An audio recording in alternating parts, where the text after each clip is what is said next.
Sidang putusan perkara pembunuhan terhadap calon pengantin bernama Adi Saputra dengan terdakwa MR dilakukan di Pengadilan Negeri Palembang secara virtual. Juru sidang ini terdakwa MR dengar keputusan hakim yang dibacakan oleh Mangapul Manalu. Juru putusannya, hakim memvonis terdakwa dengan hukuman 20 tahun.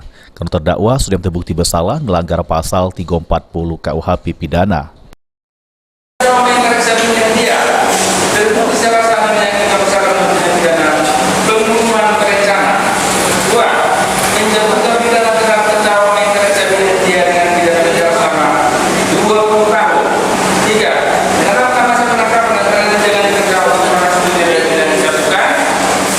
Atas putusan tersebut, terdakwa liwat kuasa hukumnya ngaju ke sikap mikir-mikir karena putusan tersebut lebih berat 6 tahun daripada tuntutan jaksa penuntut umum sebelumnya.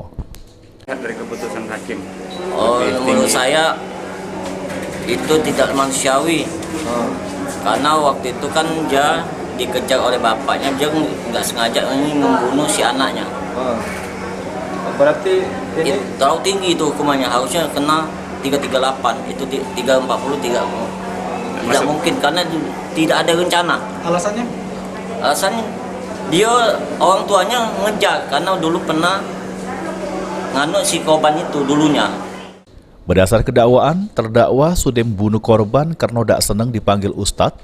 Kawan emosi, terdakwa balik ke rumah ngembek lading, lalu nemui korban, terus langsung nuja korban sehingga mati. Mbak ini, terdakwa MR jalani hukuman atas perbuatannya di Rutan Pak Jo. Abidin Hirwanto, PAL TV.